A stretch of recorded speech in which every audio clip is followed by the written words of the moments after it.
How's it going, everybody? Welcome to Pillow Talk with Paul Goneau. My guest today is father, gamer, and I think most known for being an amazing wrestler. He is Tarik. Well, I don't know how much they paid you to put me over like that, man. But it's that was like quite the hype up there, man. I'm like, how much should I say? Because, like, legitimately, I mean, it's actually an honor to have you here. Thanks, first of man. all, Yeah. But I'm happy to be here. Pillow Talk, right? Yeah, man. Y'all got pillows, man, and maybe get some nice we're bed gonna here, be talking. Yeah. But yeah, dude, legitimately, my favorite indie wrestler.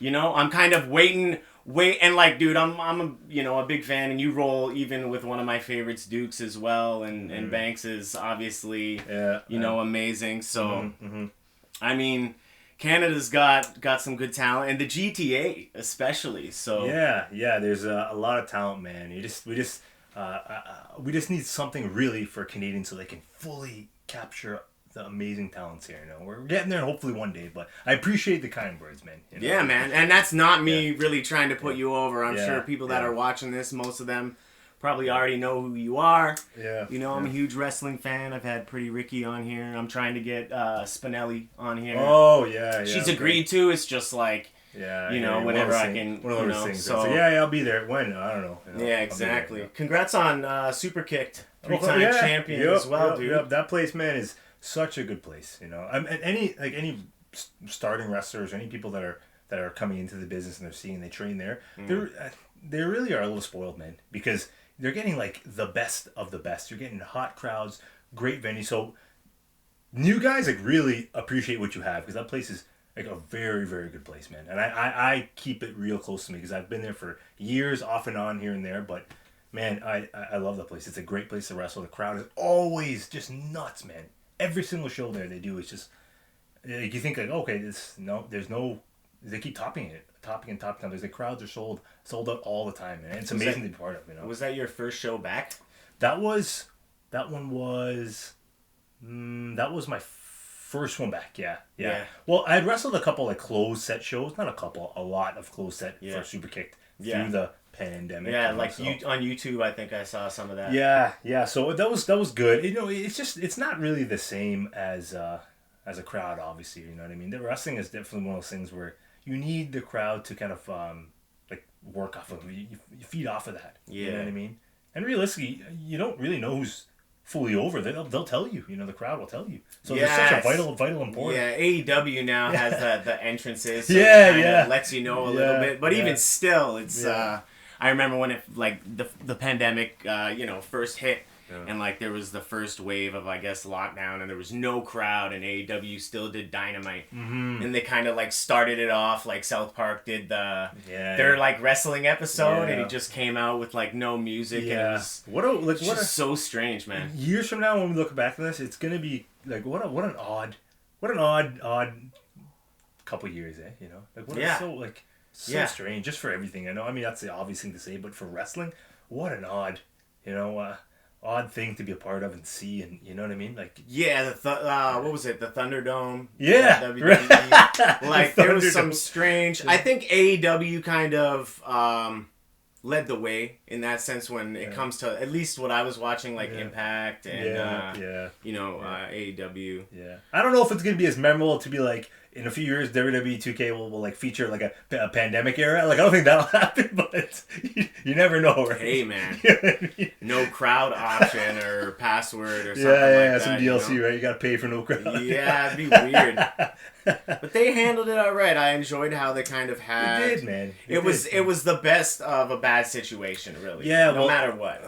What do you do, right? It's like, okay, well, we have to keep running shows. We still need to do our thing here, and we have to continue putting out product.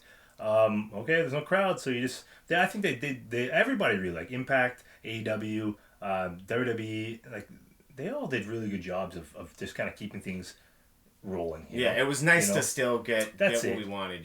Some of the guys kind of closed up shop, and I understand the reason why, but like I thought, especially the WWE, they just kept, plowing forward and doing their thing, and so I tuned in. It was kind of interesting watching wrestling without any actual crowd. They did the pipe in chants and a little, a thrown in crowd. It's kind of a little cheesy sometimes, but like it is what it is, man. You got to do what you got to do in those situations, Yeah, this whole podcast is basically, I mean, when it happened and stages were closed, venues were closed, a lot of Zoom shows going down and people getting together, getting groups, and I felt like it was just me wasting material. Right. I was like, it's not, really, it just seems like practice at that point, and like I could practice on my own. I could just like write. I'm not going to be any further ahead, I felt, by doing the Zoom shows. Okay. Yeah. So, and also, I hadn't done my taxes for about 7 years. Oh, going man, into this. You've done your taxes? Of course. Okay. Yeah. What I recommend is don't do your taxes for like 7 years. Really? and then do your taxes, and then you just get a lot of money at once rather than like small increments. You know what I'm saying? Okay. And so I was like, I started off in a pretty decent position, and then I was getting some government money because my jobs were no longer, able to give me the hours and stuff. So I just, painted this room and might I say this is a really nice pink, man. Like it hits you, and my brain receptors are thinking like this is like, I'm not thinking Bret Hart, but I'm thinking like I'm not thinking I'm not thinking Barbie either, but I'm thinking inviting, man. My girl picked it, to be honest. Yeah. My girlfriend picked it. Cool. And I guess she's if you know who Wes Anderson is. Wes movie Anderson? producer is a real like oddball movie producer. No. Like what type of genre is it? Or is that I don't know. Is that the wrong word? Dark comedies. Okay. Something along those lines. Yeah. But he really uses like bright colors, and this was like one of the colors, and she picked it. And actually, when she moved in, it was originally supposed to be her kind of quarters, and then. I'm a big fan of like bright yellows, pinks, neon. Like that Miami Vice colorway where it's like that light blue and that pink. And absolutely, dude. That color, I just love that, man. I was thinking about making like gear like that. It's just real.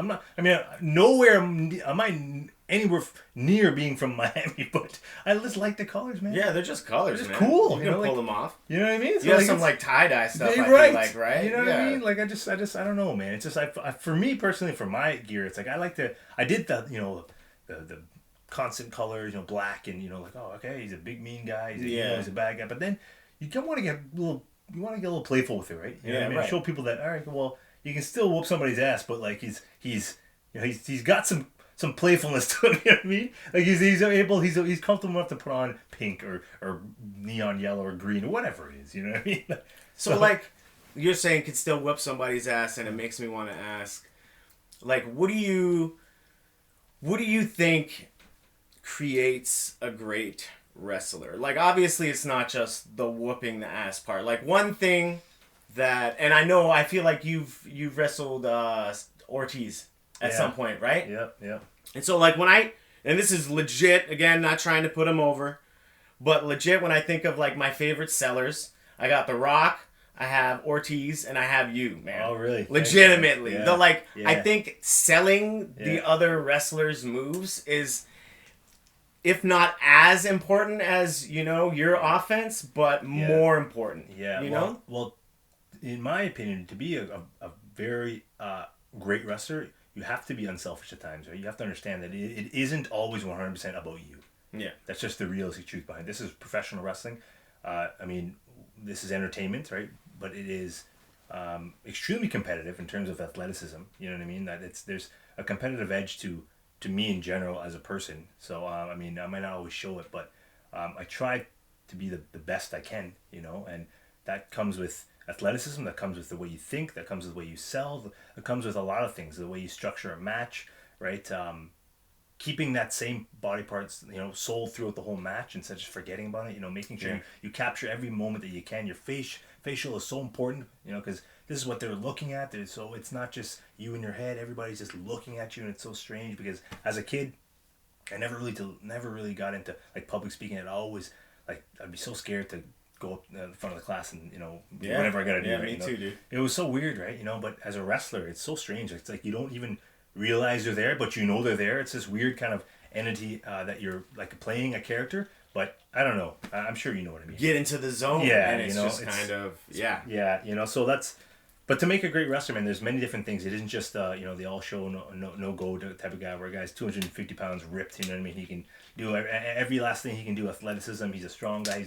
But the mind is so important, man, for wrestling. You know, you have to be able to lead somebody, right? You have to be able to have a good match with everybody, right? You know, like it doesn't matter if they're your style, if they're a comedy guy, if they're a death match guy. I know it sounds strange, but a death match guy. If it's a female, right? You have to put yourself in a situation where you can shine her up and make her look great. You know, anybody else, a new guy, an older guy, right? That you know, okay, this guy's not gonna be able to, you know, duck this and do that and do a million different things. So I have to work around him, but still get this match over. So this is what, to me, makes a very good wrestler. You know, it's not just getting in the ring and being the flavor of the year and whatnot. You want to be able to work with everybody consistently. You know.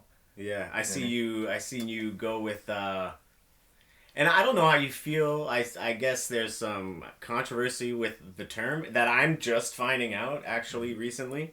But Brooklyn Brawler, you know, arguably, you know, the best known jobber of all time. I guess, jobbed for him. Like, I don't want to, you know, how do you feel about the term? Maybe I don't mean job. No, maybe man, I mean it's sure, you know what I mean? Like, you know, hey, man, like, that's the thing. I played a heel or a bad guy for the majority of my wrestling career, and I still am in certain places. And I mean, this is the way it goes. So, like, heels lose, you know. Like, I mean, heels have to win sometimes, but generally speaking, you know, going back years and years and years, decades ago, this is what heels put over baby faces, right? You know what I mean? So the difference with me doing it is you're still able to show what you have and bring your skill set to the table, and people take notice of you. So it's not really always about wins and losses, you know.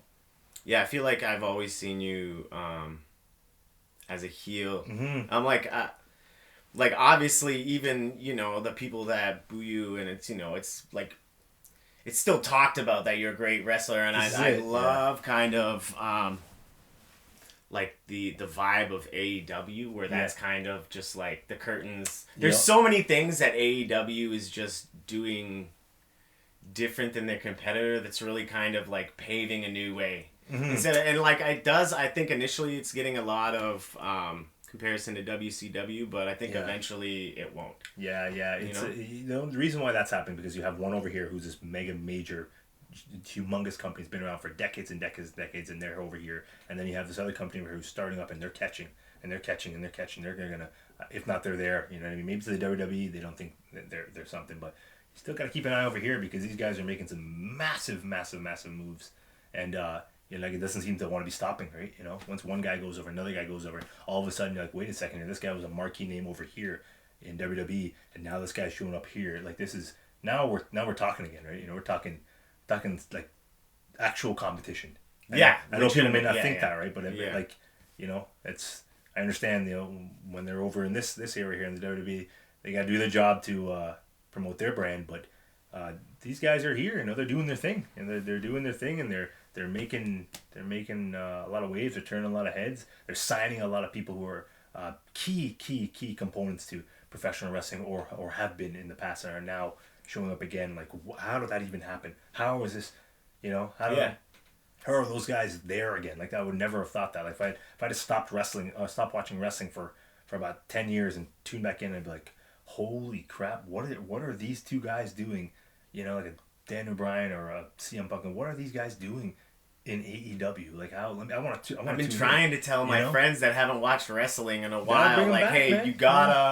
You gotta start getting into it now. Yeah, like, shit is getting ridiculous. It's getting very interesting again, man. And I don't have the time to really catch it on all programming. But I mean, I read a lot, and I miss a lot of the YouTube stuff, to be honest. Like, it's especially since it was easier when I wasn't working, and now that I'm juggling like comedy and the podcast and my 9 to 5. Okay, yeah, it's challenging. You know, it's like they very quickly built up. Like, they have 4 shows now. It's a lot of content. I remember, I mean, during our day, when I say our day, like, you know, when we were in school, it was like, you know, Nitro, Thunder, you know, Raw, SmackDown. Like, it's great, man. It's 2 hours of Raw, it's great, man. It's amazing. But now it's like, there's so much, you know, and the WWE's Monday. I can't even get through a Raw. I love the WWE, and it's great. Yeah. You know, and I'll always be a big fan of support, you know. Yeah. But some of the programming is, for Raw to be that long, it's extremely long to get through, you know. Yeah, I feel like also it's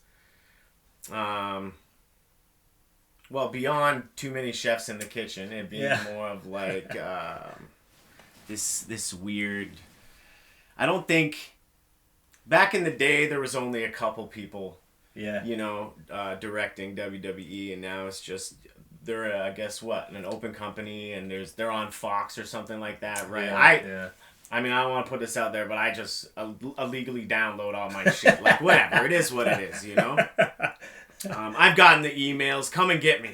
I have a lot of, past acquaintances or, friends that are in the WWE, right? And and it's interesting to see the paradigm there, man. It's like, and that's not everybody's fate, but a lot of guys they're not used, It's unfortunate if you want to actually...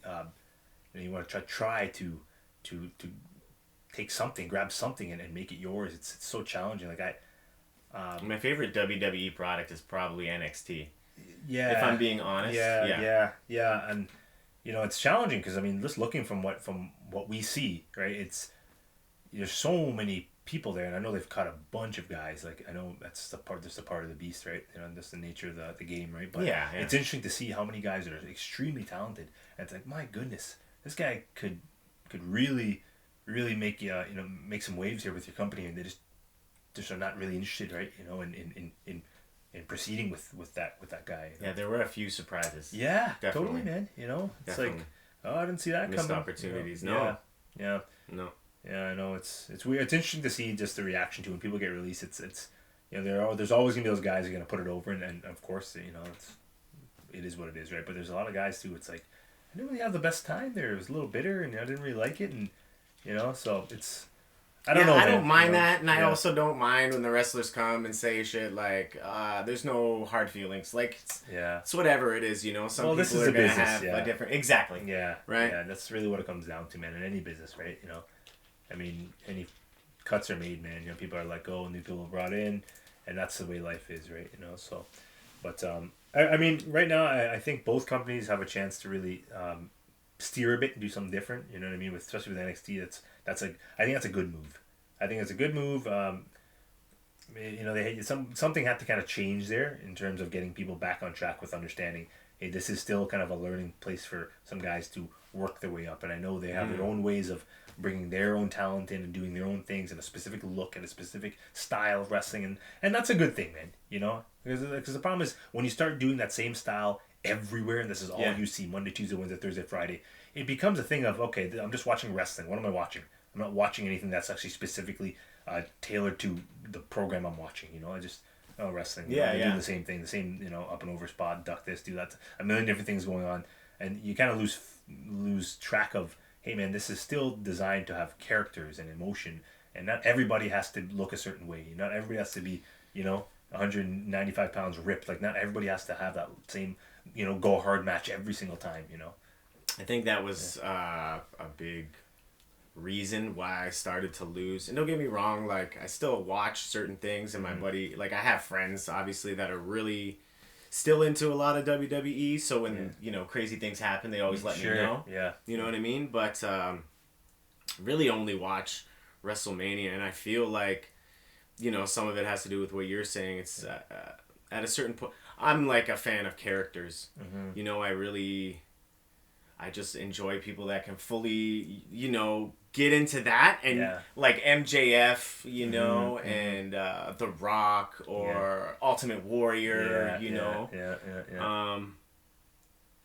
and they just all became like kind of like pretty boys. They all kind of look the same, and they don't have a lot of moves. Yeah. Or they're all doing like the same moves. And, I know. And so that's why I feel like, NXT with all the up and comers, mostly, it's like those people are just, you can see they're hungrier. Yeah. Yeah. And I like that. But you Yeah. were saying like some places you aren't a heel. Is that like the kind of case like where like Britt Baker is not a heel, but she's kind of a heel, Yeah, pretty in much. that sense, where it's like you're still doing everything that you normally do, but people they're just like, it's fucking Tarik. Yeah, it's like I've wrestled in places that I've for very long, and it's you can't just get over it because people just start to realize, okay, this guy's like good, he's good, right? We don't like him, but we can appreciate his work. And after a while, it snowballs. And once you have enough creative direction that the company can say, okay, well, we're going to turn you into a babyface, right? So, but I never changed my wrestling style. I might change some of my mannerisms that I do, but I'll still use, if I'm in a headlock, I'll step on the guy's foot and they'll come up. Oh, that was cool, but this is a dirty move, right? Like, I just stepped on the guy's foot, right? You know what I mean? Meanwhile, somebody else can spin that and use that as a bad guy, and it would get a reaction of, oh, that asshole, what did he do? I don't like, why would he step on a foot? For me, if I do these things, they're heel moves. It's essentially a heel moveset. For sure. And people, they come up, right? Because they just know, like, okay, we know Tarik's a dick, but I mean, like he's good. He's entertaining to watch. That's what it comes down to. It's like if you're entertaining, it doesn't really matter. Like, and I've always been that guy where I early in my career I tried to be the high flying guy, and I've been wrestling for this is my going on my 11th year, and I mean early on I tried high flying and back then this is when the indies were just friggin' stupid hot, man. There's so many guys. Everybody that you see signed up now was just grinding on the indies and doing the thing, right? So the saturation of that's not the right word to use, saturation, but the overload of just extremely good talent, like amazing talent, were just able to work indie shows. You'd wrestle them, you'd see them, you'd correspond with them.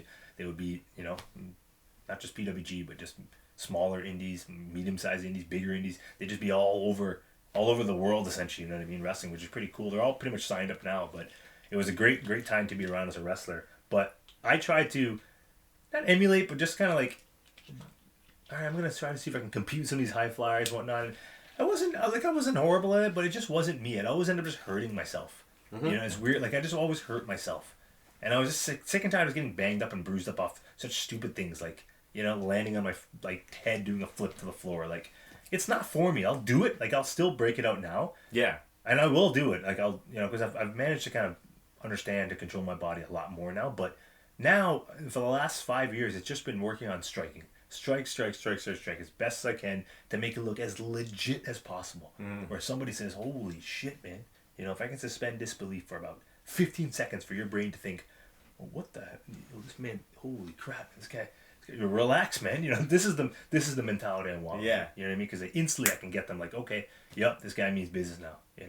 So I try to be creative with the things I do. I try to be intense, right? And I know that's another thing that you see a lot of guys. I'm an intense guy and I do this and that. But I like to mix up. I like to swing in a little bit of like not lucha libre offense, but more so a little quicker movements in the ring.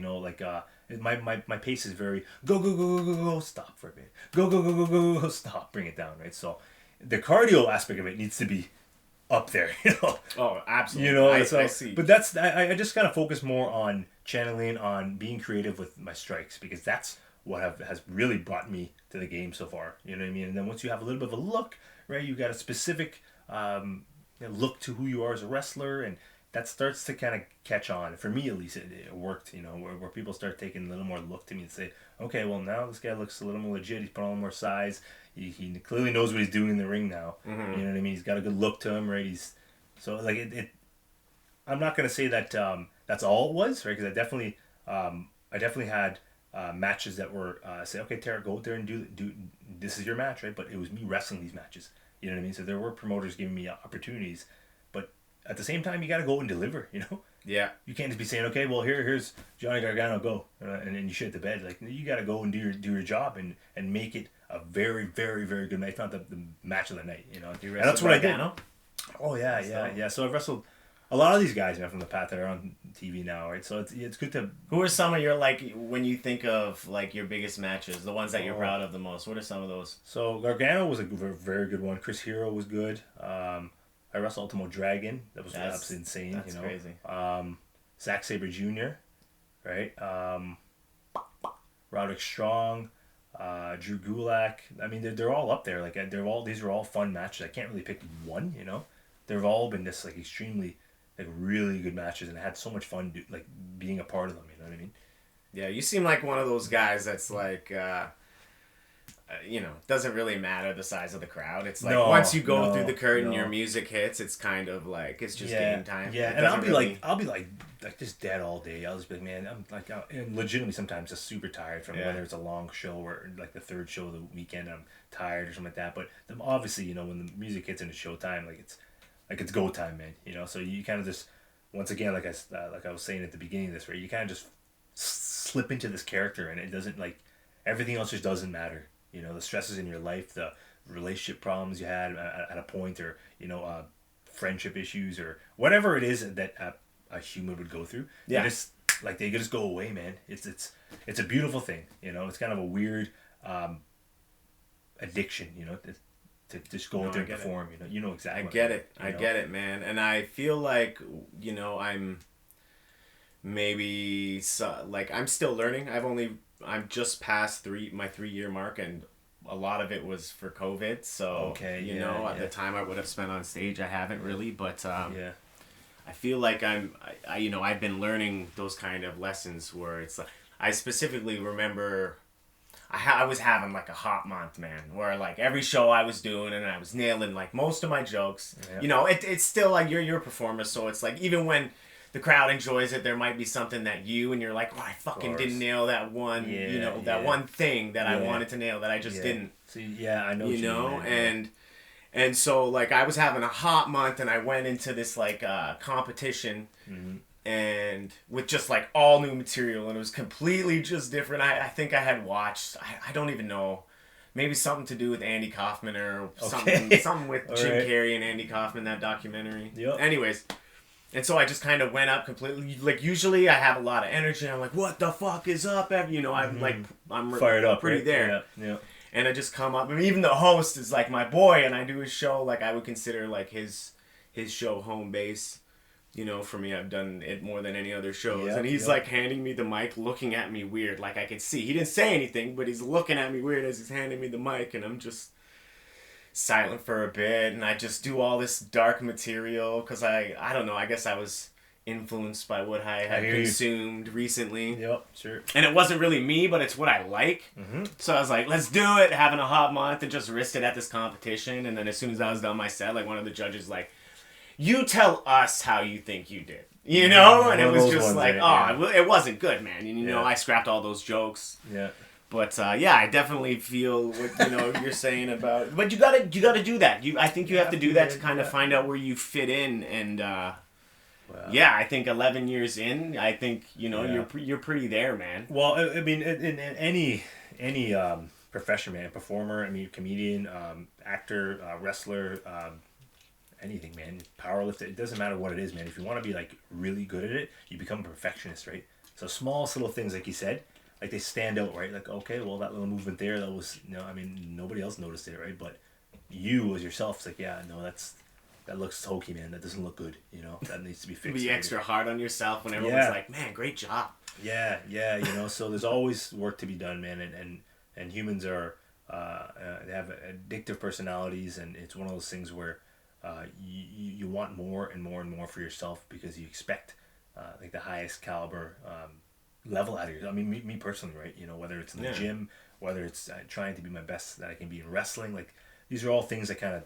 And you love doing it too. I think that really shows you that you love doing it. I would be done, man. At this point, I would be done. Especially over this last 2 years, I would be done as ever if I didn't still love wrestling, man.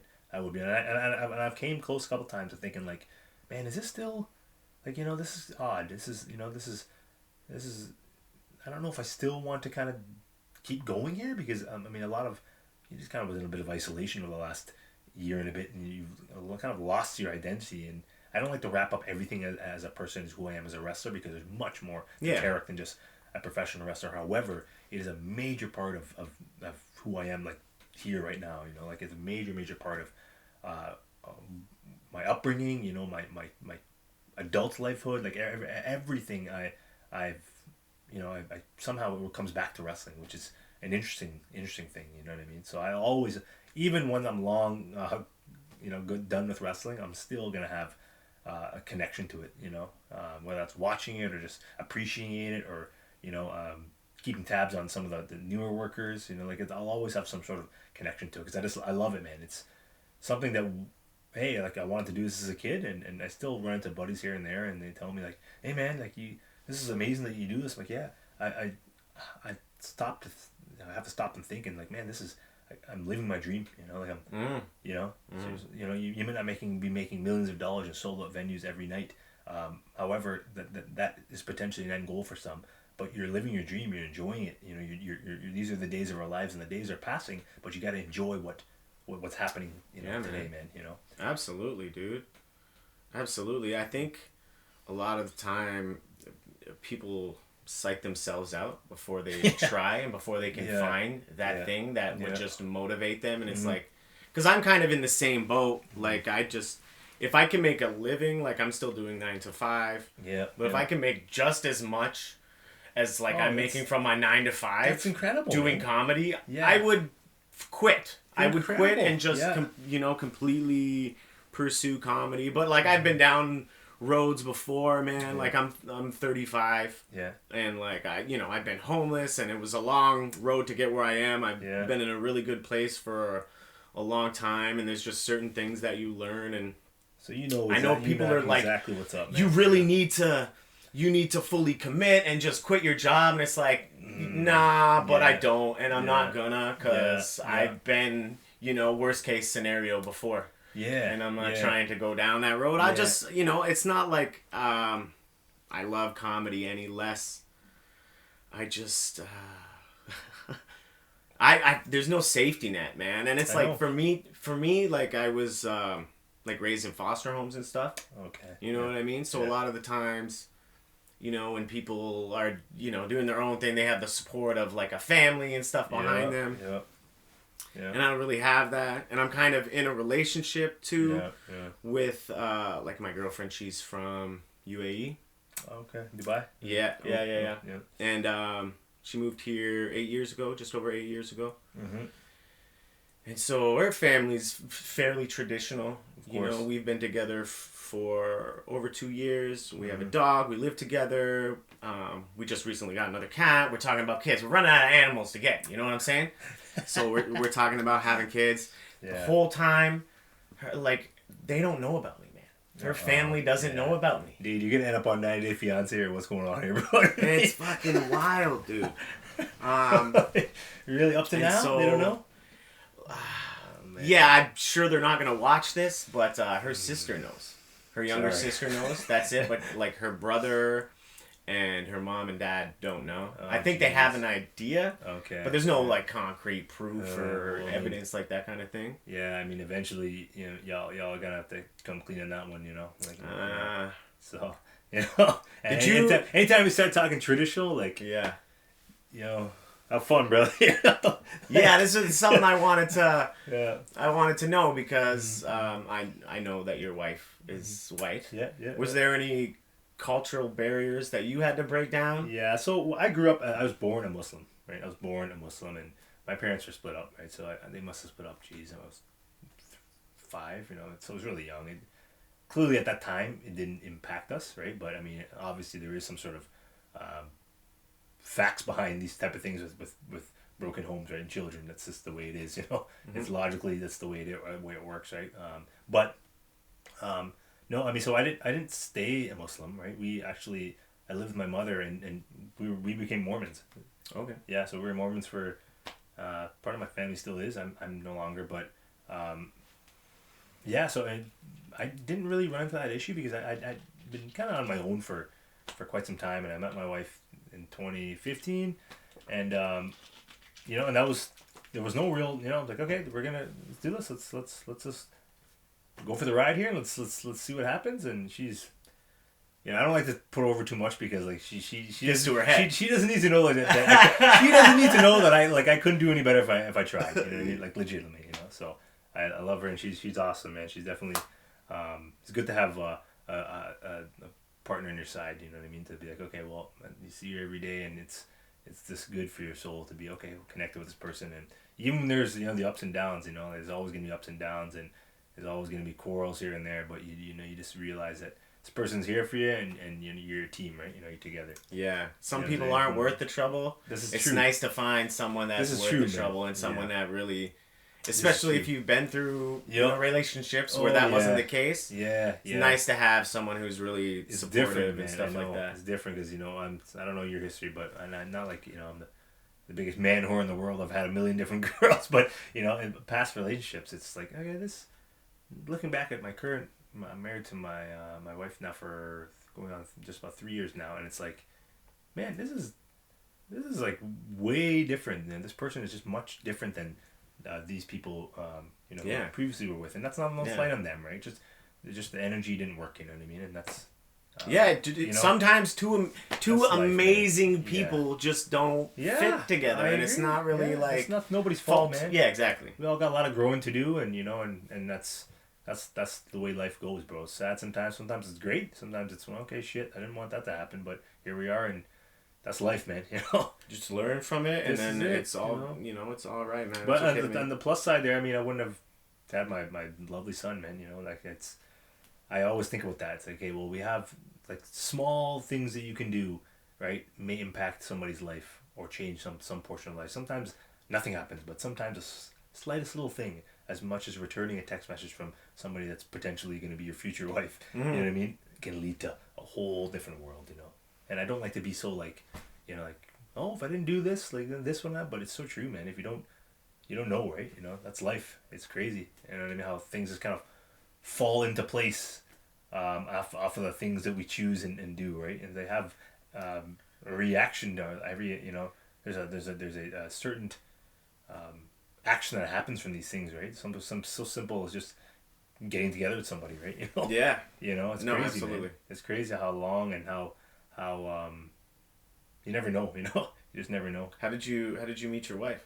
So she actually was in my DMs, So she was in my Instagram. I think it happens a lot more than the ladies let on. Yeah, yeah. They'll fave it, right? But like, no, this legitimately happens, right? You know what I mean? So I know it's spun to think that it doesn't happen that way. I'm still gonna think there's a bunch of thirsty dudes that are sliding in DMs, but there still is those girls that are they're eyeing, they're eyeing the goods here and there, So like my wife, I didn't really want to get with her, really. I mean, I didn't want to really continue. At that point, I was, like wrestling was really kind of rejuvenated for me, and I got another like a second chance at trying to do something with wrestling.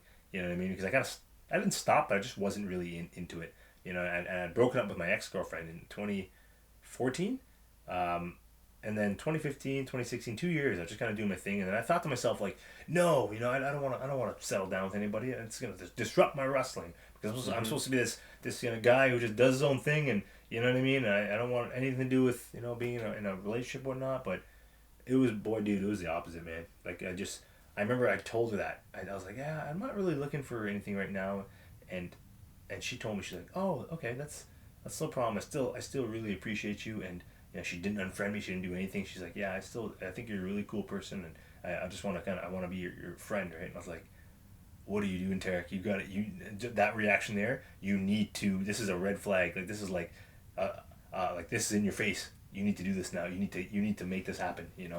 Anytime somebody says that, or doesn't take offense to something so simple as, but some of these girls that take offense to it, right? It's like, I'm not really looking for anything right now. What do you mean? There's something wrong with you. There's something wrong with you, not me. There's something wrong with you. What do you mean you don't want to be with me? This is aggressive for no reason. For no reason, right? But she was so sweet. She was so calm. She was so like inviting. She was so friendly. I was like, this is something different that I've never ever seen before. You know what I mean? So she still is great. You know what I mean? And from there, I was like, okay, well, let's see where this goes. And here we are. What's the date today? The date is October 22nd, and here I am, man. Married with a child. Yeah, man. No, you have a beautiful family. Oh, thanks, That's man. awesome, man. Yeah, that boy, man. That's awesome. He's my world, man. That guy. I look at him sometimes, just him playing with. He's playing with his cars today. He loves cars, but he's playing with his cars. And I just look at him sometimes. Like, man, I'm happy. I'm happy to have this child. I'm happy to be in his life, and I'm happy to be with him. Meanwhile, he's thinking like, it's my dad. Whatever. Has no idea other than. He subconsciously loves me, but for me, it's like, I want to just hang out with him, want to be around him, Yeah. I just want to be around you, man, you know what I mean? And I know things will change as I get older, but man, it's not the case for everyone, but I I like to just be around him and hang out with him, and and just chill. Or even if we're not doing anything, I just like being around him and sharing that energy, because he's super sweet, such a funny kid, man. Like funny. The dude cracks me up, man. Yeah, I see a lot of the stuff you post, man. He cracks me up. But he is pretty funny. It kind of comes from us. Like your children will pick up on so many things, like from TV or things you say and whatnot. Even if you're not even talking to them, just listen and clue. Yeah, for sure. You know what I mean? Like, oh, this guy said this, right? Daddy said this, but he's funny. He's just like, he's just, the way he says things, he's just super, and he's super sweet. He learns that from my wife, super, super sweet kid, like he just, manners are there. He's so patient with things. He's understanding, he's learning. What can we expect out of a 3-year-old? But I don't like to set the measuring bar too high for a 3-year-old. I like to see how he does and react to certain things in life, and then we kind of coach and teach him as we go, and he's good. He's good. We all have our things we got to work on, but he's the man. I'm excited to see him grow over the years. Are you gonna excuse me? Are you gonna try to have another one?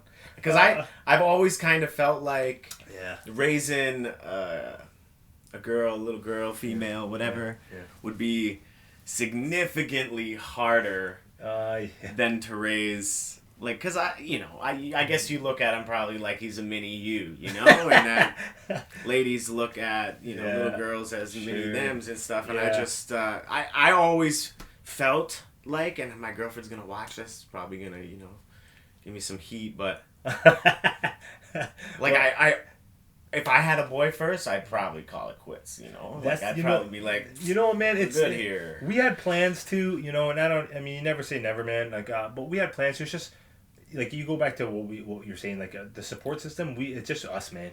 Like it's really my wife, and this is challenging, and more so for her. Like more so for her, man. It's challenging for her to constantly be on with this child, and especially, when Theo was born, it was just I was wrestling, I was gone all the time, like it's part of me felt guilty, but I would try to make up for it and just literally stay up all night just to be let her rest, right? Stay up all day, and so I'd be going like 48 hours without sleep and going to work and wrestling and working out and just trying to do everything. It's like, eventually that does not work anymore, That's how you got into coffee. Yeah, legit. I was like, I need something to like stay up here, man, because like that was the schedule. I was getting like 3 hours of sleep every night, if that, and that went on for like 2-3 months. And I'd be wrestling, I'd be working out, I'd be just living our lives together. Try to relieve some of the pressure from my wife there, and she, and with it's not easy with children. Oh my goodness, man. Hopefully one day you'll find out, dude. But it's. I don't mean to scare you, but it's if you don't have a support system, it can be a little challenging, man. And not a little, it's quite challenging, depending on the the child, right? Everyone's different, but it's between them sleeping and then eating, right, and then the constant maintenance behind it, and and they can't go anywhere. You got to be with them, right? You have to be there, right? Like meanwhile, this child's just when they're a certain age, they're just kind of like a vegetable that's sitting there, right? They're not really doing anything, but they're still so needy, you know what I mean? Yeah. And as they get older, it just gets, it doesn't get, it's, the challenge changes, right? From year to year to year, right? Now we're dealing with a toddler, and he's, talks back, he questions things, he challenges you, so it's just like patience, we learn patience from him, he learns patience from us. But it's challenging, man. Kids are, all of mothers and fathers out there, kudos to you guys, because it's challenging. It's just very, very difficult, man. But we get through it, Hey, man. That's all we do, bro. All you can do is try your best, We got there. All right, so this is like a monthly, subscription, box, From where? From Japan. It's called Tokyo Treat. Okay. So they send me. I actually got a bunch of extra ones. Really, man, whatever. There's probably 90% corn related stuff in here. The Japanese do a lot of stuff with corn. Do they? I'll stick with Kit Kat. It's pretty safe. Dude? That's crazy, man. Yeah, right. Yeah, you can pick one. I'll pick one. What is this, man? This is insane. Sour soda gummy. That looks dope. Might not be in there. Did you might eat it? be in there. Maybe. Maybe some of them aren't in here. Let's see. What we got here? But yeah, dude, I was, my last relationship, I've been with my girl for over 2 years. Yeah.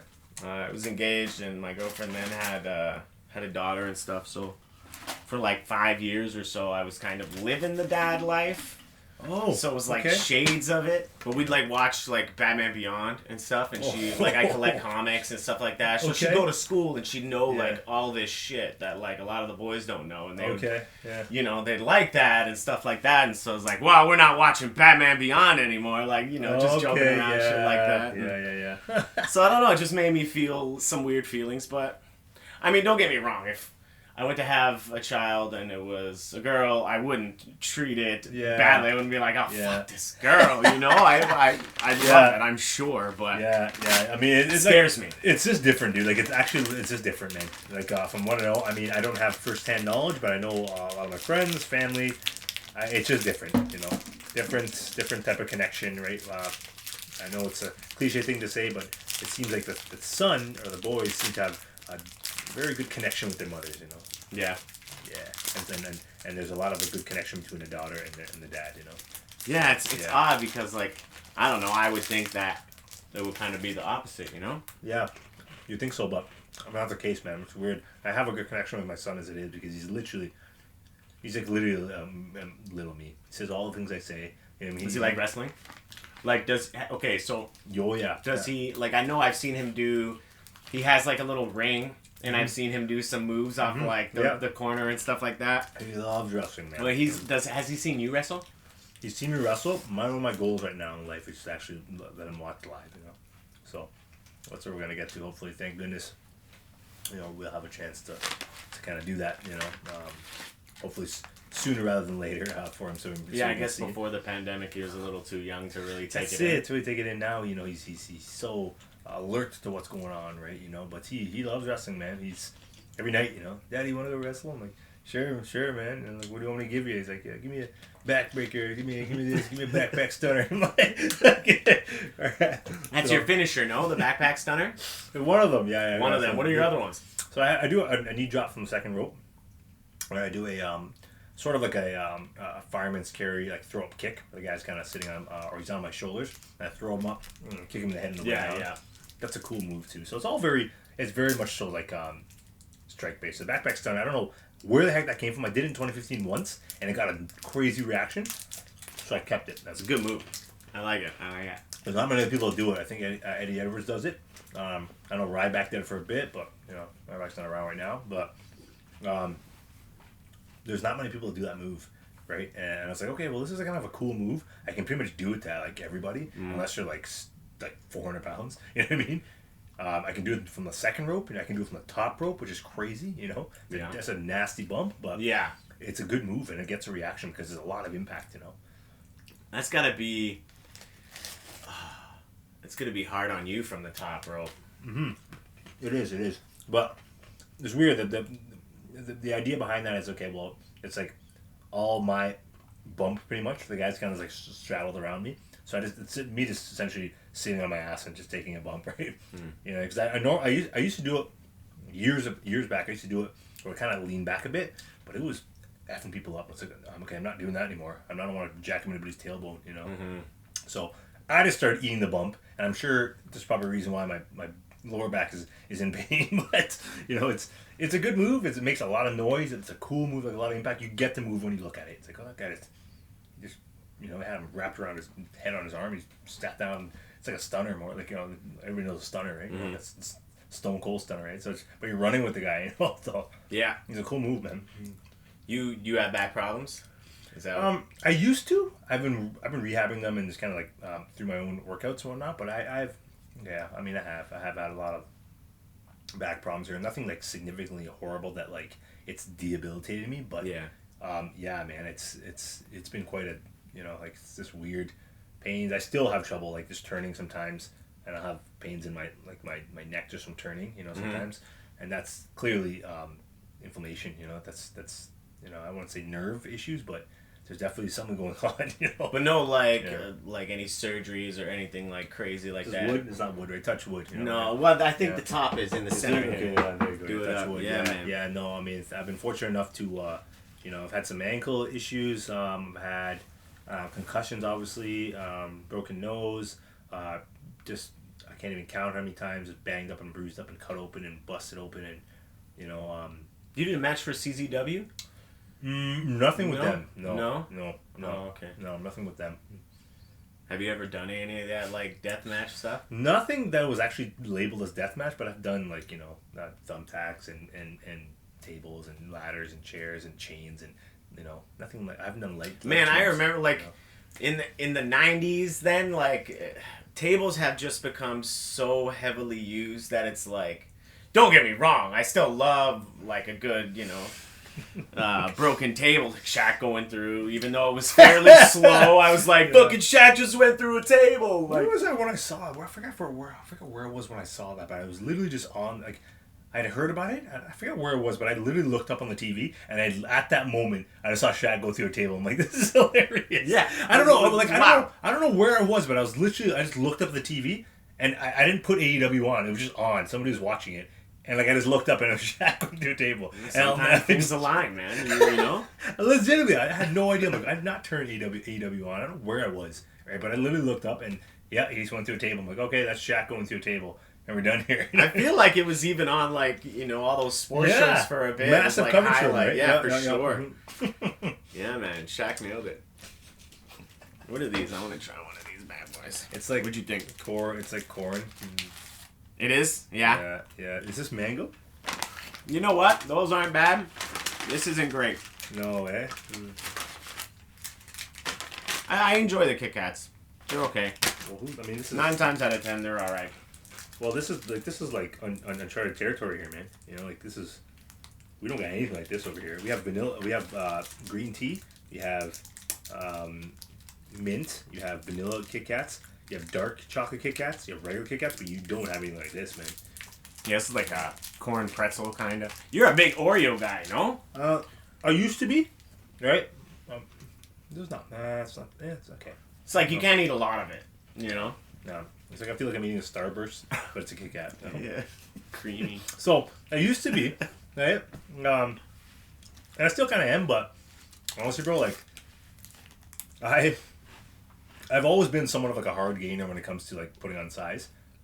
Ever since I started, right? I mean now I'm doing okay for myself now, but I always a hard gainer. But now it's like, okay, well I can't really just smash a bunch of Oreos all the time, so I'll still have them occasionally, But it's just like, at this point in my life, I try to not go as ham on these things. You know what I mean? No, you know what I mean? Know. Like, I'm a relatively small guy, but even me, I'm just noticing. It's like I feel like I don't gain anywhere else other than here. Yeah. But I started doing Muay Thai a bit ago, so that's been decent. Yeah, well, that's the thing. Like, it's just for me, diet is. I mean, I'll post something and people will take it literally as, wow, this guy's, I guess he's at home just eating a sleeve of Oreos every day.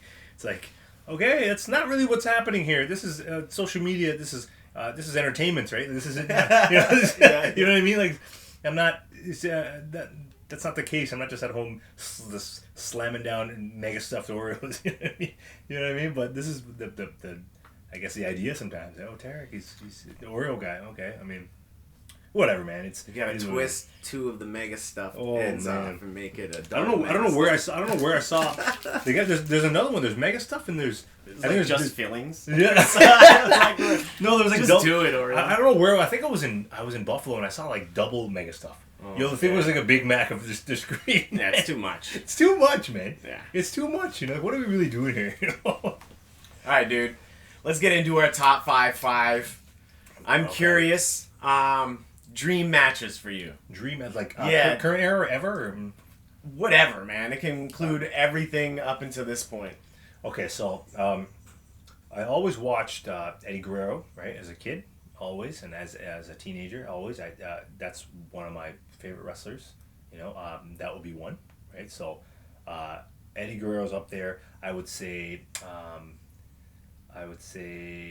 Shawn Michaels. Right, HBK, and I'm picking these guys because these were guys also that could make anybody look great, whether they voluntarily wanted to or just because they're great sellers, they can tell a story.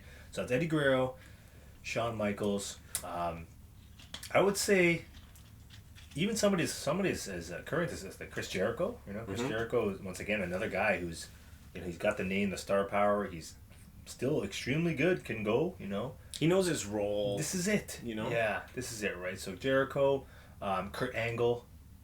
Kurt Angle is another just phenomenal fun wrestler in his day, and even up towards his last, like, you know, TNA run, just phenomenal. Yeah, you know? yeah, absolutely. Absolutely phenomenal, man. At his age, to be doing like incredible. You know, I always have respect for these guys who are pushing, you know, 40 something. These guys are still this good.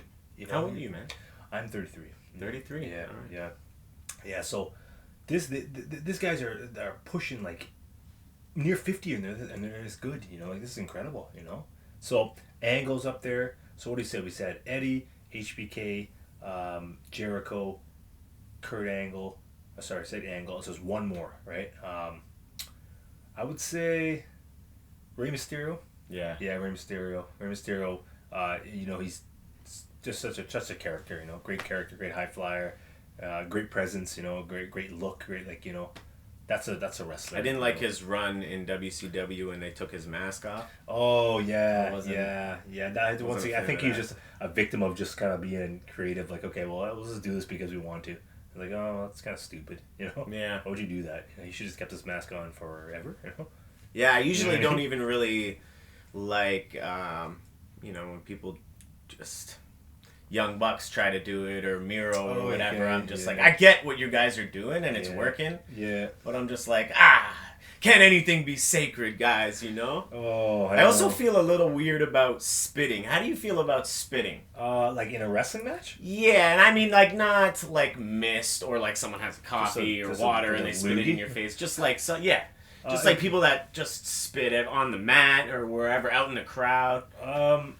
Yeah, you know, yeah, it's kind of like, I've never really stopped to think much about it until this question right now. So, I mean, in a match, if it's necessary, like, I'm down. You know what I mean? When I say necessary, if it will add to the drama of the match, I'm okay. You know, with it. It is what it is. But in terms of the spitting, just felt like, no. You know, like. Would that be the kind of thing that you go over, like, before you go out with the other guy? So I wrestled Sebastian Suave at their big, like, WrestleMania show. I think it's called Super Showdown or Super Showdown. I forget if they're 2 or 3. I don't know that exact number, but I wrestled him, and he legit just spit in my face. You know. You didn't know it was coming? No. Right? So, I mean, I knew the spot next was just to get on him, right? But, dude, I was like, what? You know? In the heat of the moment, I was just laying him in, man. Yeah, yeah. Like, what the, you know? But it made the moment, they reacted to it, right? They reacted, right? The first was a slap, and then just kind of no soul. It came back at him. He spit in my face, right? I was like, what the, are you kidding me, bro? But it worked. Yeah. You know, it fired me up. It got me in the moment, right? And the crowd was just like, oh, come on, man. Are you kidding me? The nerve of this guy. That's what the reaction was. Yeah. So it can work, right? You know? All right. Not that you're saying that you're going around just doing a bunch of roaring spits where the guy's doing a spit and spitting. Yeah, no, I hear you. If there is a moment for it, you know, I'm pretty much game for anything, man. If it'll work, you know. Yeah, all right. You know what I'm saying? Yeah, no, I never looked at it like that. That's you know, cool, it's really good if you have some bigger rivalries and it can pay off for something like that, and, you know, or you know, in a promo or something like that, it could. There's definitely room for it, but in terms of just like out in the crowd and on the floor, like, okay, that's just stupid, you know.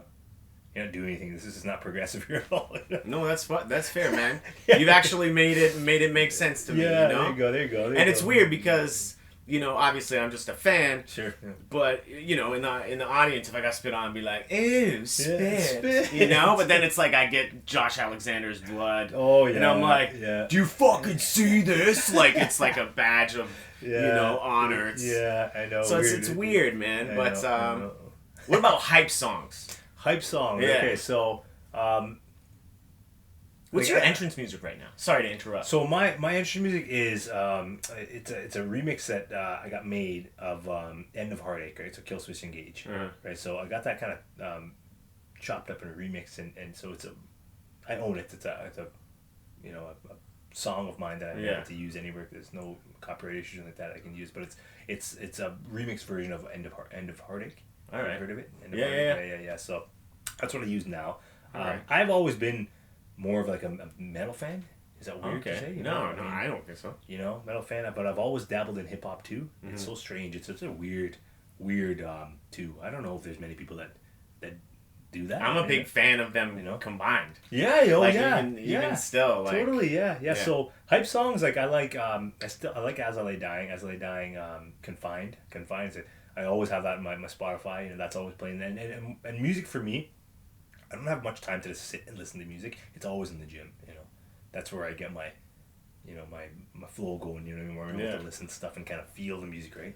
You know what I mean? But I don't really have time to really sit down and just, okay, I'm listening to music. Maybe in the car sometimes, but Confined. I like Victory, like the P. Diddy, Busta Rhymes, that one, right? That's a big tune, man. I think there's a few different guys in that one, right? Like Big Smalls on it, right? I still like Busta. Busta's still pretty... So good, eh? Yeah. He's still, man, these guys, these OGs, man, they're still holding it down, man.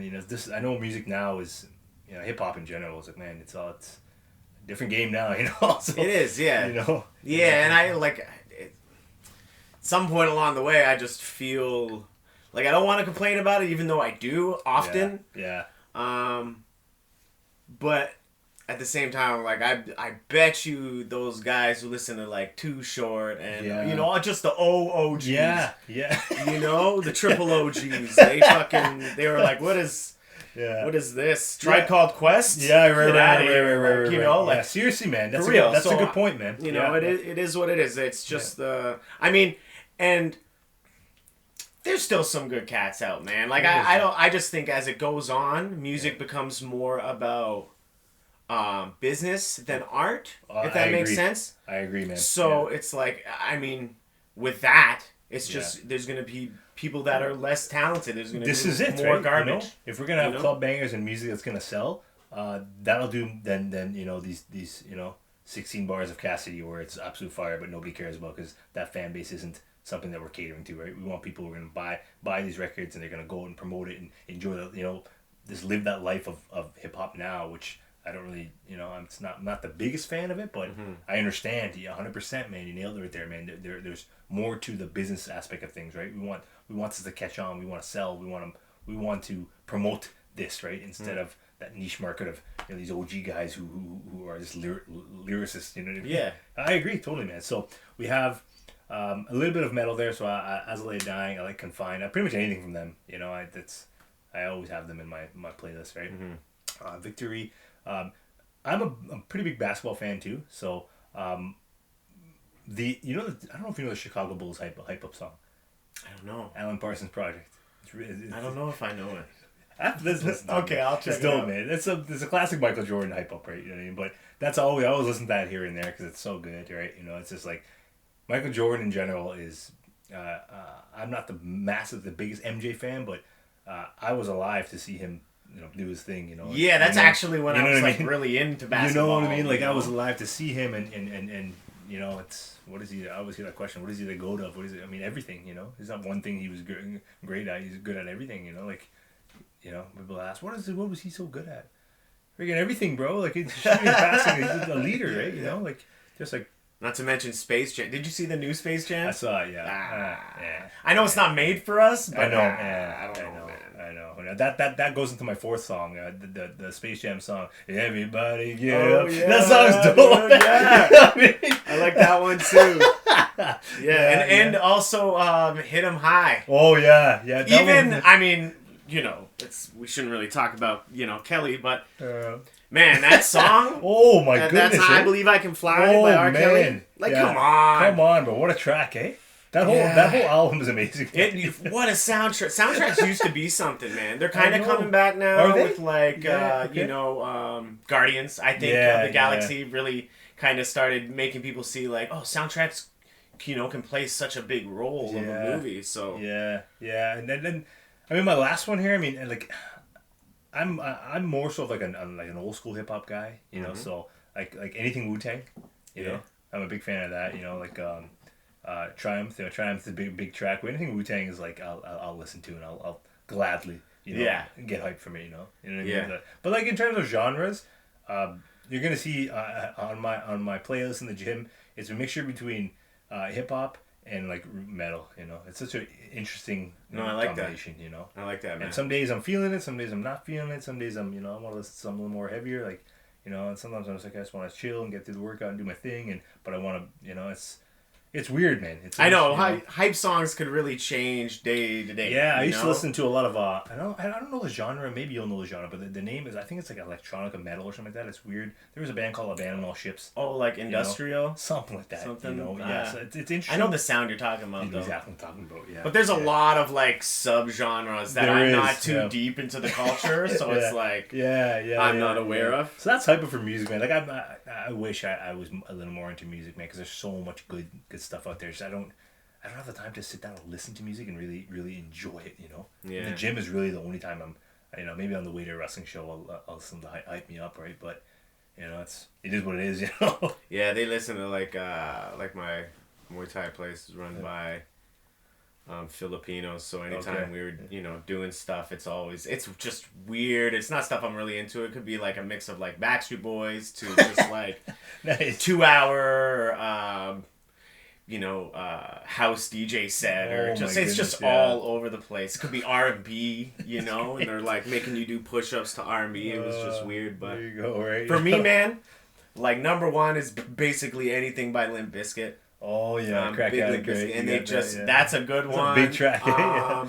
Right now, they just released a new song called Dad Vibes. Oh, yeah, no, but hearing a little more about them, eh? That's up there. Yeah, like, I guess Fred did his, like, they did their first appearance and Fred came out, like, dressed as an old man. Yeah. He, like, got a, like, gray wig and then, like, I don't know if it's his natural facial hair color, but it was gray as well. And he was just dressed like an old man, and it was all basically just hype for this. Like, he's smart in ways people don't give him credit for, you know? I remember, man, the hype up, man. I remember the Undertaker entrance was like, this is freaking crazy, man. You know, like, in 2001, like, this is amazing to see Limp Bizkit a part of his WWE. And then 2003, they did WrestleMania. Like, this is amazing, man, you know? To see, like, where these guys have been and what they've done, you know, over the years.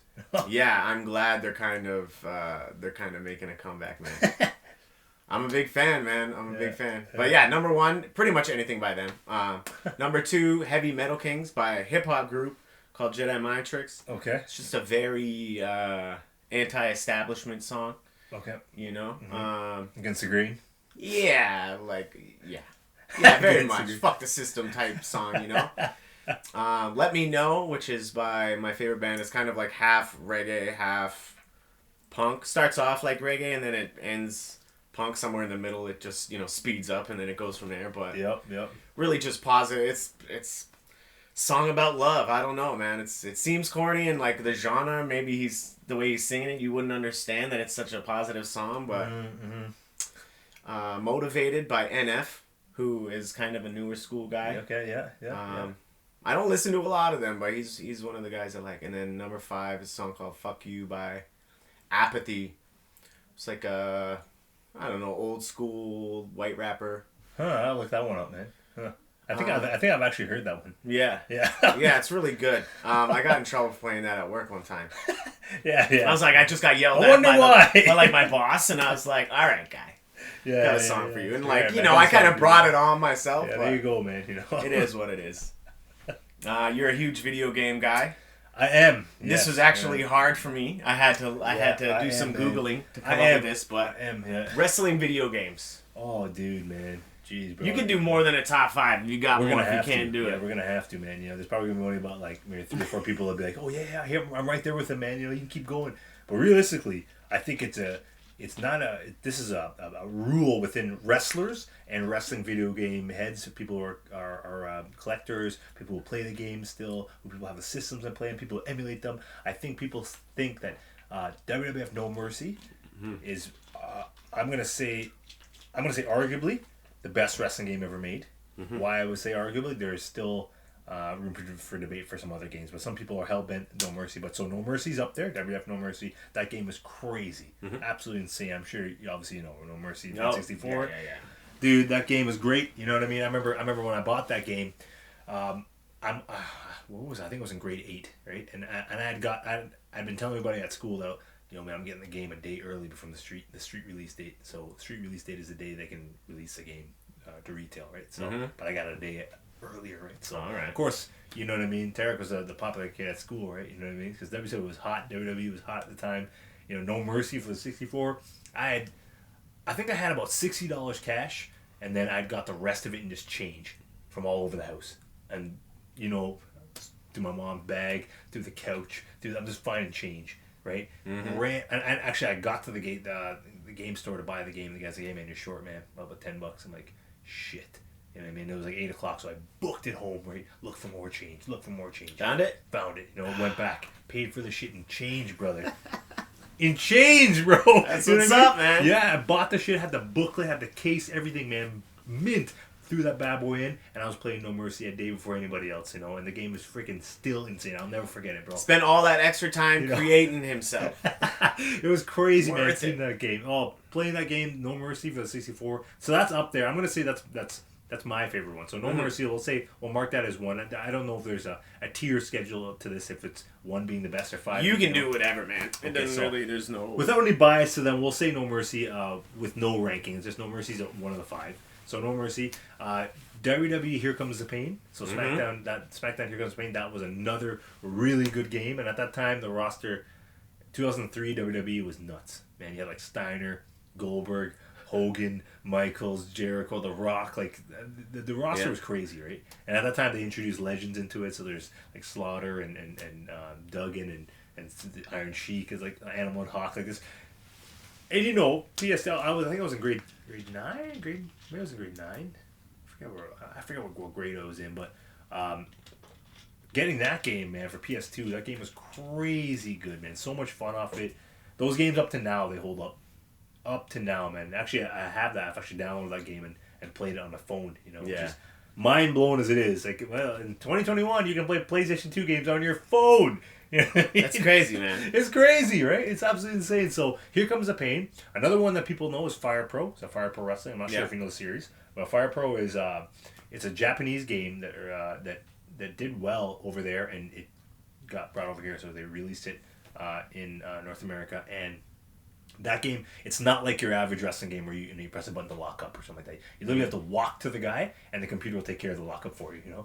And then it's a timing based game. You know what I mean? So as soon as they lock up, you gotta press the buttons to make the move happen. Right? So, but that's not a 3D game; it's a 2D game. So picture something like Street Fighter. You know what I mean? Like 2D. Yeah. You know what I mean? So Fire Pro is another one. So that's 3 games there.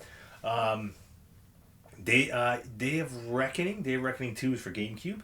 So this is another type of like something like Here Comes the Pain. But the control systems are a bit different. It was WWE. WWE. Okay. Yeah, WWE. And then so that's 1, 2, 3, 4. And then 5, I'm going to say Revenge. WCW NWO Revenge. World Tour was good, but if we're giving 5, Revenge is the one, man. That was one that was like, okay, well, you got 1998 came out. The roster was super hot too in WCW. And, this is the sequel to Versus the World. So Versus the World was absolutely crazy to get that. That was the first wrestling game for N64. Mm-hmm. And to get Revenge, like the sequel to it. It was a game changer, really. Forget about it, bro. Wrestling. Yeah. Forget about it. DDP with the rib tape? Come on, bro. You know what I'm saying? DDP with the rib tape, man. You got Goldberg. Man, you got Bret Hart. Like, Bret Hart was hot in WWE. And we had found out he was in the game. So, like, brother, man, I'm going back in my head and remembering the days as a kid getting the game. That's the thing. Like, a lot of mine... Well, I guess not a lot of mine. Well, actually, yeah. Most of mine are like that. They take me back to, like... Oh shit, man! Like, okay, so my number one's No Mercy. Okay. And it's like you said, arguably the best for it's different kinds of matches and just the amount of detail you could do in your custom players and stuff like that. It was just kind of, and it was on the heels of WrestleMania 2000, which was really good. Yeah, that was another good one. Yeah. But like at a time when you could actually get 4 people to come over to your house and fucking they'd pull a finisher on you, fucking punch your boy in the arm, and like it was just, local co-op, man. It was a different time. I enjoyed those. Like now, sometimes you get games where it's like you can't even do the couch co-op. You can't. And it's like the whole game's multiplayer, but there's no. I don't know. I didn't like that. So, No Mercy, not just for the gameplay, but for the time it came out, and that game was super dope, man. Just having the alternate attires and the referee, like special referee, and it was good backstage. Yeah, but people through the tables. It's free. This is like groundbreaking stuff, man. You know what I mean? Yeah, for the time, man. Yeah. You know what I mean? My number 2, Revenge, because I just think it was.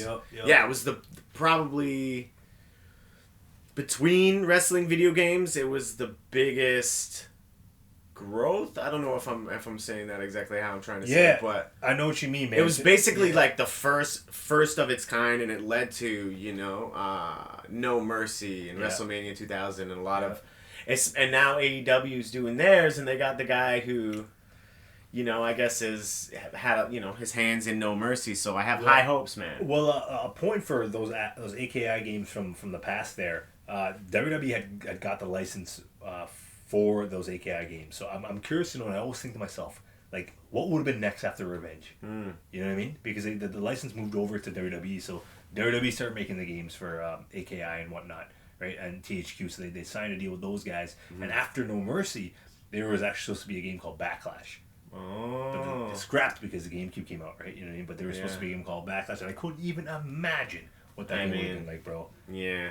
And it wasn't, sorry, it was GameCube, it was WrestleMania 18 that came out, right? That filled the void for that game. Okay. They stopped production of N64, right? But could you imagine, like Backlash, you know, after No Mercy, man? Man, forget about that it, would bro. have been that would have been there would have been a lot of hype surrounding that. It would have had a big shoes to fill. There's only like one screenshot of it being in some Nintendo Power magazine. If you look it up on Google, there's one screenshot of this Nintendo Power magazine of WWF Backlash, and that's the only release. Maybe that'll be what the AEW game is, dude. They take from that. I'm hoping, man.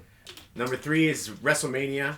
Like the original for NES, because it was like the first wrestling game I ever owned, and obviously was that with the things that would drop down on the screen and like power ups, or no? Was that because I know Hogan had a couple like the chain with the cross. Was that the original? I don't know. I feel like that might have been the arcade version. Maybe. Of this game. Okay. But yeah, also it was like an arcade game, but it was the first one you could. WrestleFest is a different one as well. That's a good one. That's too, a good one. Yeah. There's so many good ones. Number 4, 2K16. Ooh. I had to. It had the Stone Cold storyline, and I really liked it for that. Well, that's rare. That's a rare answer, because there are. And I'm going to be real with you. The 2K series is nothing memorable, but there are a few. Like 2K14 was pretty crazy. That was a big change. That was The Rock or Dan O'Brien. Okay, yeah. That was a good game, man. Yeah, I did play that one. Yeah. There was like something like almost like 100, or maybe not 100, but like 60 creative wrestlers. There was like custom music because you're playing on the PS3. Yeah. You know, like this cool things, right? You know what I mean? And then 16 was good, man. That was that was the last one. Was that the Austin one? Yeah. Yeah. Okay. I used to get them every year, and then from that one, it's like I played 17. Yeah. And then the last year, did you play Battlegrounds? Have you played that? I have it for Switch. Yeah. You like it? I have it. Like I get the idea of it. I just wish that they like utilize the moves a bit better. It's just like skinned over guys with guys doing the same moves, which is like, if you pick Bret Hart. I mean, Bret Hart never did this flipping neck breaker. Yeah, I got you. Okay. So there's not many moves. If that game had like, 50 to 100 more moves, the game would be great, man. Because I like the whole kind of like cartoon look to the guys. That's a cool thing, right? Seems kind of like Blitz. Yeah, kind of you're right.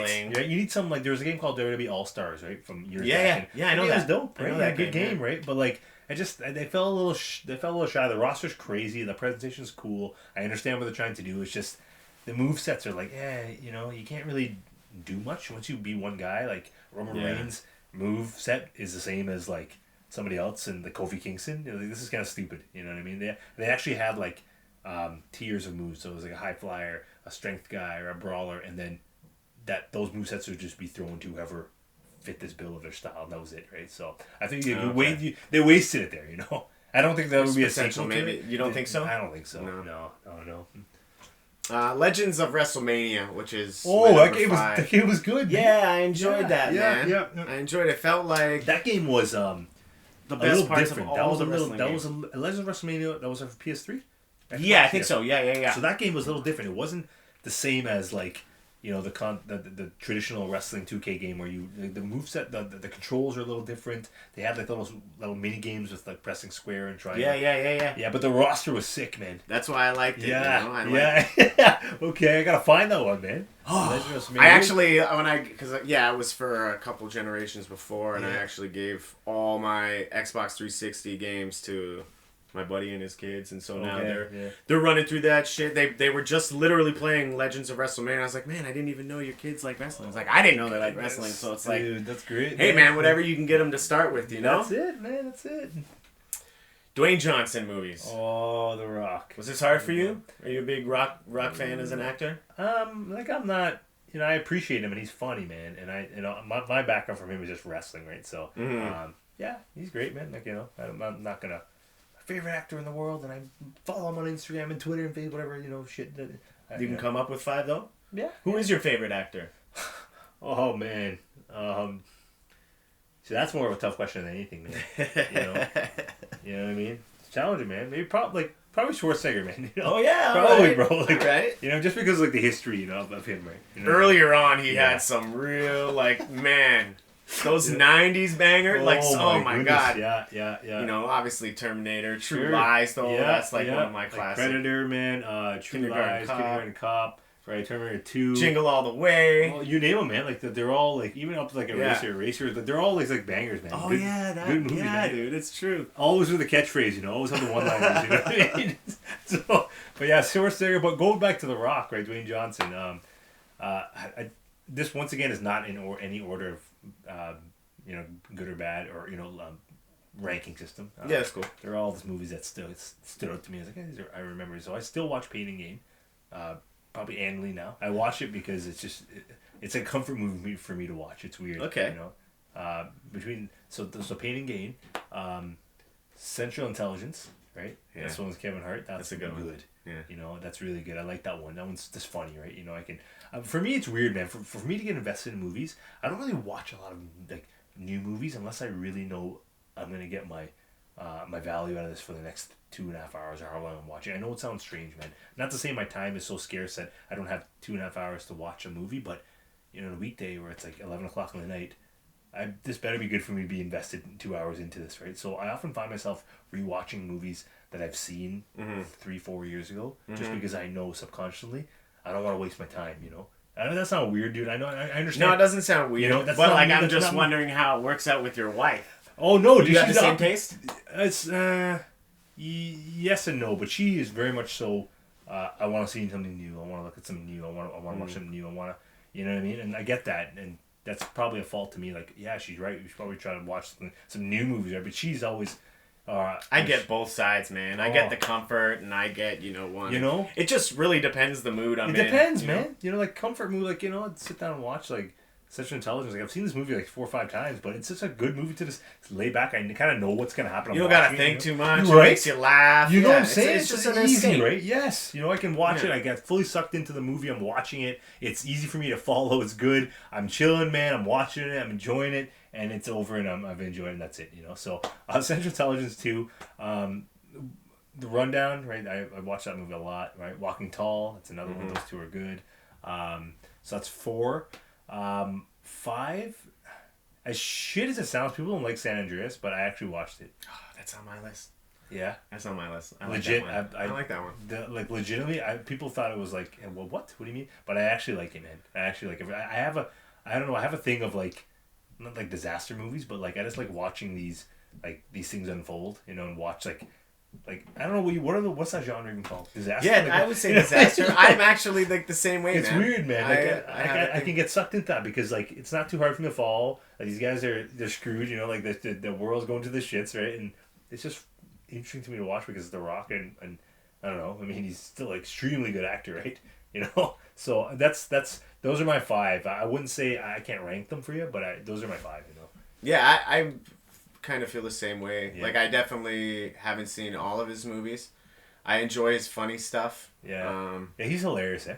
I mean, even from his promos on the from back in the day when he did that appearance on Saturday Night Live. Yeah, he's hilarious. What I'm talking about? Yeah, that's when I was like, oh damn. Organically, the guy's just funny, man. He has it. Like I don't know, we're saying The Rock has it. Oh yeah, I know he has it, man. He's just tremendous, man. Yeah. What's number 1 for me? Gridiron Gang. Yeah, that's a good one. That's a good one, dude. Yeah, that's a good one. San Andreas is actually my number 2. Yeah. I'm kind of a nerd for disaster movies as well. Okay. Yeah. I'm a big fan. Be Cool. Okay. Which I don't. With that movie, I don't necessarily think it's an amazing movie, but I think he does a great job in it. Have you seen it? Mm-hmm. He's like the gay security guard. Yeah, he's got a little mini just afro. So funny. Yeah. Walking Tall. Number 4, and then Central Intelligence is my number 5. I could have also put The Rundown in there, because I watched. I think that might be the movie I've seen the most, but honorable mentions. I like Fast and Furious series. I haven't really watched much of him like in there. I know he has like the Hobbs and Shaw stuff, but like I haven't seen that. I haven't really seen it. And once you kind of see one, like you've seen them all. That's how I feel. I watched the first 3, man. I haven't seen any, or maybe I've seen up until Paul Walker died. I think I might have seen Fast and Furious. Like when it first started, the first 1, 2, 3. I don't even say Fast and Furious. Like that was. The fourth one. Yeah. I'd say like they followed a pattern there, but then they kind of dug themselves into a bit of a hole with the whole like street racing. So it became politically correct to remove yourself from that scene because it's promoting something, but to move yourself more to like a heist movie, right? And that's what it is now, more or less, right? So honestly, man, you've seen one, you've seen them all. These guys just come out of nowhere, Ludacris and Tariks, like, we need our payday, man. It's just hop in this movie, right? You know what I mean? Like, you don't see these guys, they don't do anything, right? You just see started with Lil Bow Wow, I think, in the third one, and then everyone's just, like, getting on the hype train. But they sell, man. They sell, man. If people want them and you're making money, them, like, man. I know. How could you blame them for pumping them out? Out? Bro. And they just throw another megastar into it, and like, okay, this is great, man. Like I think John Cena's in Fast and Furious, which is insane. Yeah. You know what I mean? But, like, just throw another guy into it. I don't know who's next, right? Jason Momoa, maybe he'll be in it. You know what I mean? Like, just throw anybody into it, right? You know, like, it'll draw, man. The Rock is doing Black Adam. Oh yeah, have you seen that? Yeah. I'm really excited. I'm a pretty big like comic book guy, and a little more so on the DC side. So I'm like, when I found out he was doing Black Adam, we fucking got him, guys. Yeah, we got the Rock. We got the moneymaker. Like this is gonna be big. So you're opposite of me. Then I've grown up as a Marvel guy. Don't get me wrong. I love Marvel too. Yeah. It's not like I'm like fuck Marvel. I'm not that guy. If anything, I feel like within like my closer group of friends, like I'm more of the middle ground. You know, like I kind of give credit where I think it's due. I don't think Marvel's all bad. I don't think the DC's all great, but I just overall, with comics and things, I just video games and whatever. I just always have leaned more towards DC. But superheroes, dude. Good segue. Okay, so once again, not ranked. I grew up as a Marvel kid, right? I'm still a Marvel adult, you know. Like, I still, you know, Did you see Shang-Chi? Yeah. Oh my god, dude! I'm gonna be real. I was working my 9 to 5, and I had a show in Toronto that day, and I work in North York, so I was just like, babe, I'm not coming home tonight. I brought a little bit of weed, smoke before I went to see the movie by myself. And I was blown away. I didn't expect. I was like, I'm just gonna kill some time. Yeah. And I was actually quite... I miss those martial arts movies, dude. I know. Like, that's a void that we haven't seen in so long. I know, and Marvel just is a perfect cross of, like, the world I love and the martial arts. But yeah, anyway. I grew up as a Marvel kid. Like, my goodness, man. Toys, figures, comics, you know, like, shows, you know, everything. The classic, remember the old school as a kid X-Men. Oh yeah, for sure, man. Yeah. So Wolverine is up there. Wolverine always been one of my favorites, right? But I don't know. I just think he's so cool. You know, just a badass. You know, Spider-Man. Right? Just because Spider-Man just I've seen so much of him ingrained into my head. You know, Who's your favorite Spider-Man? That's a good question, man. You know, like I like the OG. You know, the OG. I don't like too many gimmicks, you know what I mean? I like the OG regular one. I mean, as you know them from years back, I know they've added a bunch of different ones, you know, over the course of the last 20 years, you know, but OG, like, and then I like Venom. Like, Venom is another one that's like, okay, this is... Did you see the new one? Yeah, that was good, yeah. I like it, man. They're really doing good, and now they're finally going to join the current Spider-Man with him, so, I mean... Yeah, good job. So that's 3 there, and then 4 and 5. I don't know. It's a tie between someone like Nightcrawler. I like Nightcrawler because Nightcrawler is a super dope. Yeah. Right. So Nightcrawlers, I would say 4, and then 5. I'm gonna say Cyclops. Okay. Yeah. Okay. These are all guys I've always liked. Figures as a kid. I picked them in video games. They're just such cool characters, right? You know, their powers versus others. Like, it's just exciting to me to just play with in video game. Always, man. There was a game for Super Nintendo called Children of the Atom or Mutant Apocalypse, right? And for Super Nintendo, dude, just type in the word Mutant Apocalypse and YouTube. Right. It's literally a side-scrolling game, beat 'em up, where you just go around. It's so good, man. I want to get a Super Nintendo. It's so good, bro. Those games, like, man. there's a lot of the Marvel games there, and there's the Super Nintendo absolutely rules, man, when it comes to those side-scrolling beat 'em up games where you pick a character and you just go through the levels, final fight, just beat the shit out of people, and move on to the next level. Yeah. But they're so good, they're addictive. You know, there's not much to invest. You just play them, and when you're done with them, you turn them off, and you're done. You know, but those are my 5, man. You know what I mean? Yeah, you said. What about you? 2 of my top 3 X-Men. I think I would replace Cyclops with Gambit, but I was always a Nightcrawler fan as well. Yeah. They did make my top 5, but that's not a disservice to them. Like I'm not trying to put I could make a top 30 of they'd all be amazing. Yeah. My number 1's Batman. Yep. Number 2's Red Hood. Okay. Do you know who Red Hood is? Yeah. Yeah. All right. Mm-hmm. Number 3 is Arsenal. Mm-hmm. Spider-Man's my number 4, and then just recently, over the last couple of years, I've developed a strong love for Shazam. Oh, really? Okay. Yeah. Okay. Yeah. Yeah. And I probably said it so many times on here because I didn't give him credit because I was a big Flash fan. Okay. And he has the lightning, and I was like, get out of here, buddy.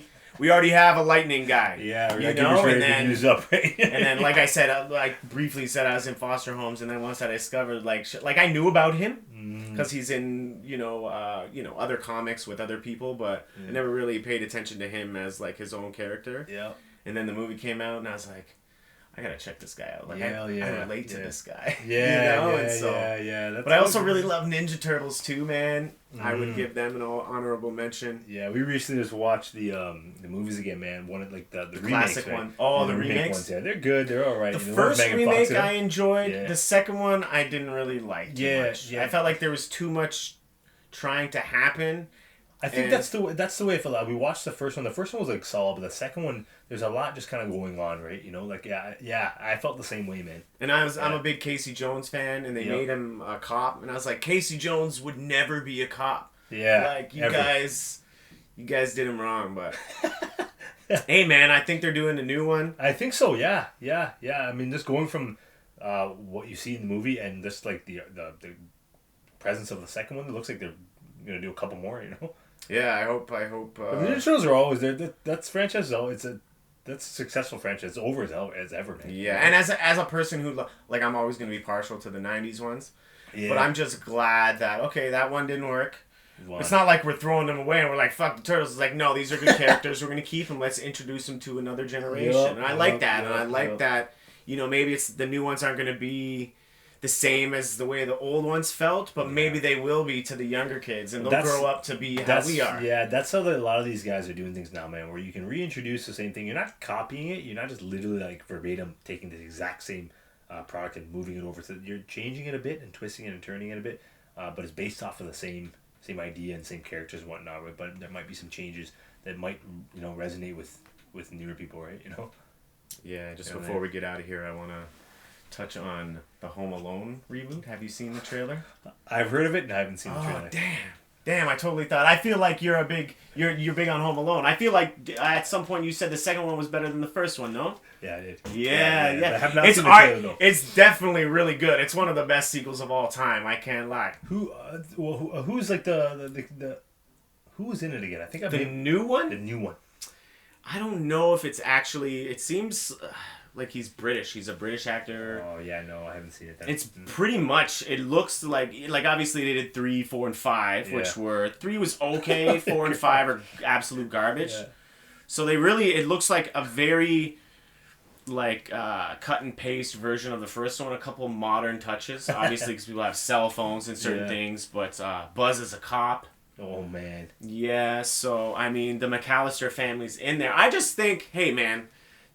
Dude, I got the wet bandits on my hands. These are my guys. That's great, man. I just think if we're gonna do it right, let's do it with the wet bandits. Let's do it with Kevin's kids, Kevin McAllister's kids. I know. And my fear with these type of things when you try to remake something, whether it's for a new generation or not, you just kind of redo it. I don't like that. They tried to almost change the story to it's way off of what it was. Mm-hmm. They did it with there's no need for these remakes. And this is what I'm getting at. I understand, once again, business, but sometimes there's just no need for the remakes, you know? Yeah. Like, we didn't need another Predator. That movie was the second with the remake Predator. Like, what? You know, then they did Dumb and Dumber again, you know, and then they did, like, you know, you name it, right? They just keep running out of ideas, I think, at this point. You know, this is it, man. And, like, I can appreciate the effort, but it's like, man... No matter what, they'll never be able to recapture the magic that was Home Alone. You can't. We're talking time. We're talking technology. And somehow they did. Like, I mean, you're saying the second one's better. I think the first one... The second one is like 90... They almost got exactly what they had in the first one, and that's rare. Yeah. You know what I mean? So you know what I mean, though, right? Like, I absolutely... I agree. I would say, I don't know, maybe a small percentage of the time it works out in the favor, and the remakes are better than the... You know, but like... You know, Total Recall, meh, no good. The remake for that, you know. Predator, meh, no good. Yeah. I mean, like RoboCop, nah. You know, I mean, Dredd. I guess Dredd was decent. I don't know. Dredd was alright. You know, I think it was more sort of like kind of, I don't know. Maybe it was. I wasn't huge on him ever. That's it. You know, so I don't know, man. I just feel like the constant remakes. Just some things are okay to remake, but some things they're better off just left as a memory. You know, let's enjoy. Absolutely, it, you know? man. Let's enjoy it, man. You start trying to bring things back all the time. This creates this pattern of, okay, now we got to compare, right? I didn't need a second Space Jam. Yeah. Everybody needed a Space with LeBron James. No, man. Just let it be. As soon as I saw, you know? Like, and I get Michael was animated a little bit in the original one, but he's like, all animation in the second one. It's ridiculous. It man. is. What are you guys doing? You guys are like, there's no effort, man. Like, you really couldn't cast this guy as acting. Stop ruining our good shit, Hollywood. Please, just stop, man. Just stop trying to dig things up, bro. Leave it, man. You know? All right, brother. Yo. We'll get out of here. You can let these guys know where to get at you. Yeah, so most active right now on Instagram. So _Tarik, and a new gaming channel, Instagram page, handheld gamer _guy, and Facebook. You look me up, Tarik. Twitter at Tarik hates you, which I don't hate you. I'm probably gonna change it to Tarik loves you eventually. But you catch me there, man. We're gonna get back in the swing of things for wrestling eventually here. So. I had a lot of fun, brother. Thanks for having me on. Yeah, man. If there's any one match that people who aren't familiar with your work, what would that match be? What could they watch? So if you type Tarik in YouTube, it'll either be myself versus Joey Janela or myself versus Zack Sabre Jr. You'll see him on there, man. You know, just that'll tell my story right away. You know? Don't sleep, man. This guy's gonna be freaking big news. It's kind of actually a shame that you aren't already. Mad slept on, dude. Yeah, keep the good work. Thanks, man. Appreciate like always, this podcast is brought to you by Neon Light District. Hit them up. Use code PillowTalk to save 10%. And by The Great North Apparel. Hit them up. Use code PillowTalk to save 30%. And we'll see you in 2 weeks, guys. Peace the fuck out.